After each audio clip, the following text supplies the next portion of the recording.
Halo, apa kabar? Anak-anak kelas 5 yang luar biasa. Masih belajar bersama saya, Bapak Ujang Herman.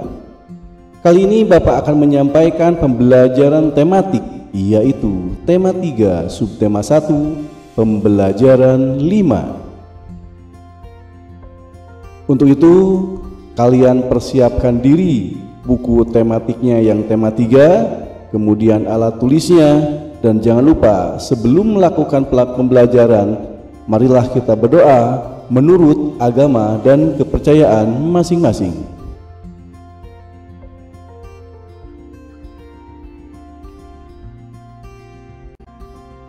Baik, anak-anakku yang terkasih, sebelum pembelajaran kita mulai, akan Bapak bacakan dulu tujuan pembelajaran yang harus dicapai hari ini. Yang pertama, dengan melengkapi bagan, siswa mampu mendefinisikan organ pencernaan manusia dan fungsinya. Yang kedua, dengan mengamati gambar iklan media cetak, siswa menjelaskan kesimpulan isi iklan media cetak. Yang ketiga, dengan berlatih dalam kelompok, siswa bernyanyi dan memainkan alat musik sederhana untuk mengiringi lagu bertangga nada mayor dan minor. Baik, anak-anakku yang terkasih, mari kita mulai pembelajarannya.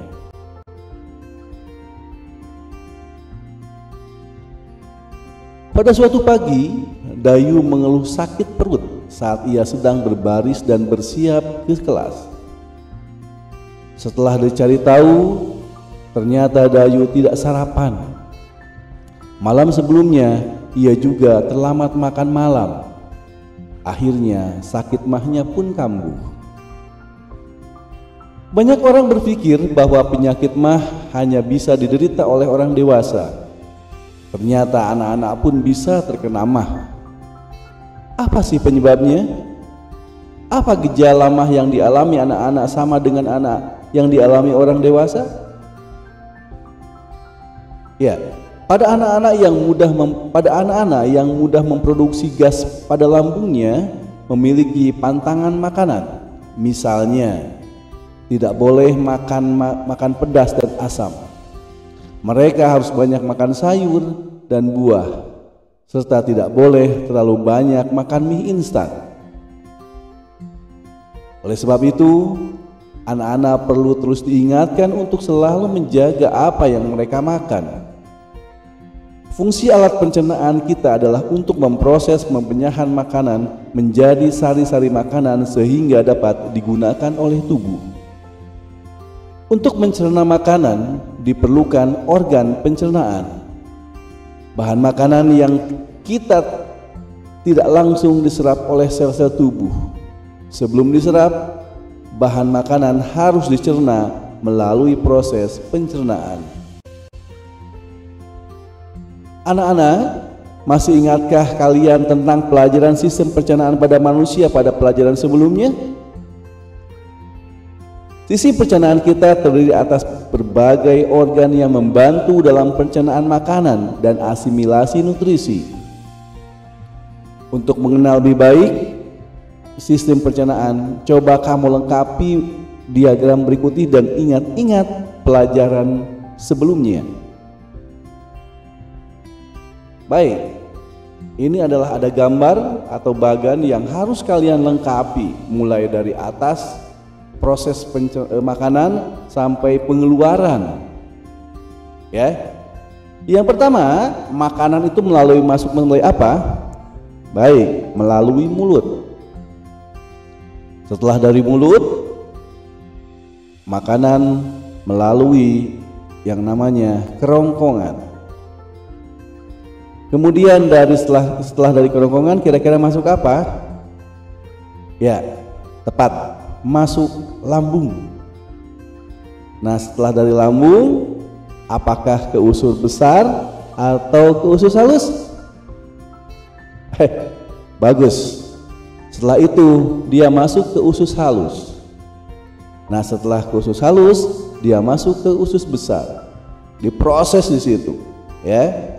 Nah, kemudian sisa-sisa makanan dikeluarkan melalui anus. Itulah proses pencernaan manusia, mulai dari mulut sampai anus. Nah, sekarang paham ya, kalau sudah ada bagian seperti ini.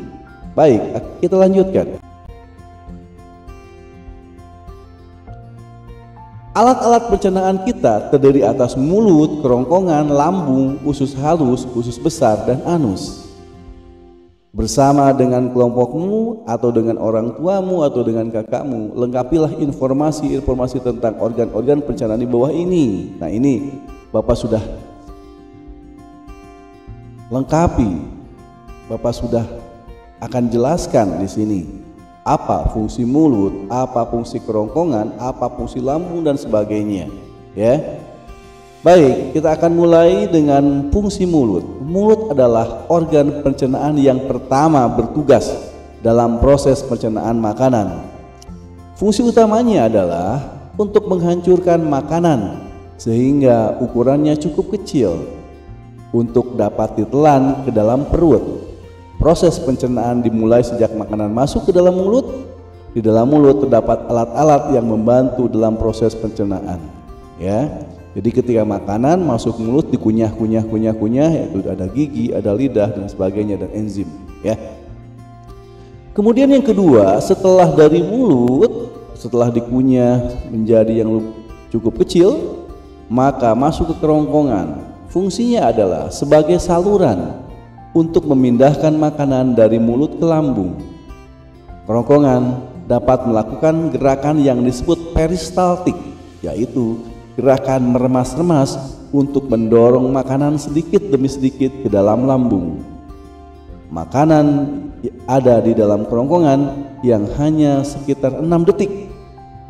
Bagian pangkal pada kerongkongan yang disebut dengan faring berotot lurik. Otot lurik pada kerongkongan yang bekerja secara sadar menurut kehendak kita dalam proses menelan. Nah, setelah dari kerongkongan, makanan masuk ke lambung. Nah, fungsi lambung adalah sebagai penghasil pepsinogen. Apa sih pepsinogen tersebut? Pepsinogen adalah bentuk yang belum aktif dan dari pepsin. Enzim pepsin ini berfungsi dalam mengubah molekul protein menjadi potongan-potongan protein atau yang disebut pepton. Nah, setelah dari lambung, makanan menuju usus halus. Usus halus terbagi menjadi 3 bagian, yaitu usus 12 jari atau yang disebut duodenum, kemudian usus kosong atau yang disebut jejunum, dan yang ketiga adalah usus penyerapan atau ilem. Nah, pada usus 12 jari bermuara saluran getah pankreas dan saluran empedu.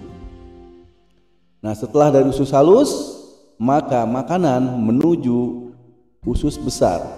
Usus besar berfungsi untuk mengabsorpsi air dan mineral, tempat pembentukan vitamin K dengan bantuan bakteri Escherichia coli, serta melakukan gerak peristaltik untuk mendorong tinja menuju anus. Bakteri Escherichia coli yang terdapat pada dalam usus besar juga berperan dalam proses membusukkan sisa makanan menjadi kotoran. Nah, sebagai informasi, tahukah kalian bahwa panjang saluran pencernaan pada orang dewasa bisa mencapai 30 meter? Dengan mengetahui dan mengerti tentang sistem pencernaan dan proses pencernaan makanan, maka kamu dapat lebih memahami cara menjaga agar tetap sehat.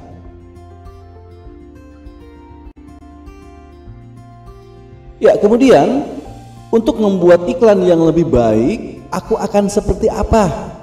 Jadi untuk mengkoreksi iklan yang lebih baik itu harus bikin apa lagi, ya? Kemudian yang terakhir, apakah fungsi dari iklan tersebut di atas? Apakah fungsinya?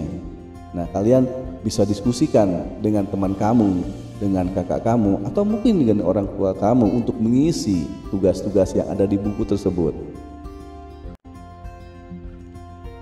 Baik, Bapak berikan informasi tentang unsur-unsur iklan yang efektif. Iklan yang efektif mengandung hal-hal berikut. Yang pertama, ada yang disebut attention atau perhatian. Iklan yang baik harus dapat menarik perhatian masyarakat umum. Nah, jadi masyarakat umumlah yang menjadi target, yang menjadi tujuan sebuah iklan. Maka harus ada yang namanya attention atau yang disebut perhatian. Yang kedua, unsur yang kedua adalah interest atau minat.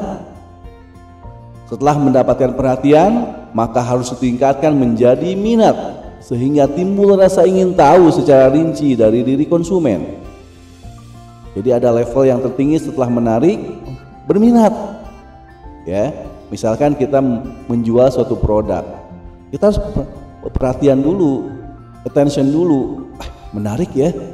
Nah, kemudian naik level yang berikutnya, saya pengen, ya kan begitu, ya. Yang ketiga, desire, keinginan, suatu cara untuk menggerakkan keinginan. Nah itu, ya. Jadi ada tahap-tahapnya, ada attention, ada interest dan desire atau keinginan. Dan yang keempat, conviction, rasa percaya. Nah, untuk mendapatkan rasa percaya dalam diri konsumen, maka sebuah iklan harus ditunjang berbagai kegiatan peragaan seperti pembuktian atau sebuah kata-kata.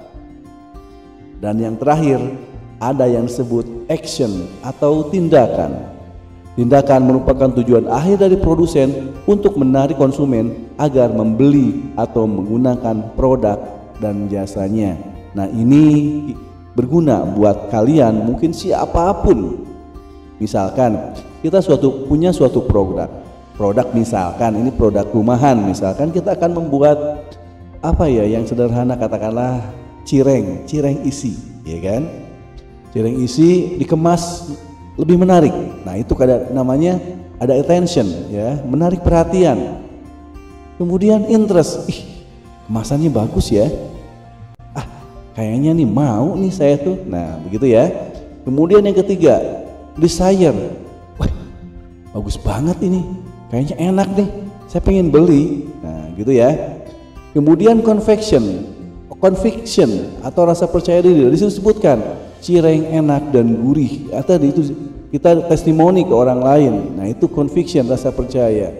Nah, kemudian yang kelima, action. Tindakan merupakan tujuan akhir dari produsen, menarik ya, berarti laku dijual nih. Nah itu, inilah unsur-unsur iklan yang efektif seperti itu, kurang lebih ya. Ada attention, interest, desire, conviction, dan action. Nah, anak-anakku yang terkasih, masih ingatkah kamu tentang Mars Hidup Sehat? Tentunya, walaupun tidak hafal, kalian masih ingat ya pada pertemuan sebelumnya. Nyanyikan lagu tersebut dengan menggunakan iringan musik yang sederhana dengan alat-alat yang ada di sekelilingmu. Misalnya tempat pensilnya, kemudian batu kerikil dan botol plastik misalkan. Nah, kreasikanlah alat musik ritmis sederhana dari benda-benda yang ada di sekelilingmu sebagai pengiring lagu Mars Hidup Sehat. Pastikan lagu dibawakan dengan ketukan atau ritme yang baik dan konstan. Perhatikan keharmonisan antara lagu yang dibawakan dengan alat musik ritmis sederhana tersebut. Selamat berlatih anak-anak. Atau kalau misalkan lagu yang lain, misalkan Hari Merdeka, silahkan. Atau Halo Bandung, silahkan menggunakan pensil atau botol plastik. Yang jelas ini adalah latihan untuk menggunakan alat-alat yang ada di sekitarmu mengiringi lagu yang kamu nyanyikan. Anak-anakku yang terkasih, sebelum pembelajaran ini diakhiri, mari kita renungkan. Menurut kamu, apakah organ-organ pencernaan manusia bisa bekerja sendiri? Apakah organ yang satu membutuhkan organ yang lainnya? Dan apa hubungan organ pencernaan dengan sistem pencernaan? Nah, ini yang perlu kita renungkan. Baik, anak-anakku yang terkasih dan luar biasa, demikianlah pembelajaran hari ini. Semoga dapat bermanfaat buat kalian. Mohon maaf apabila ada kekurangan dan kesalahan. Terima kasih dan selamat belajar.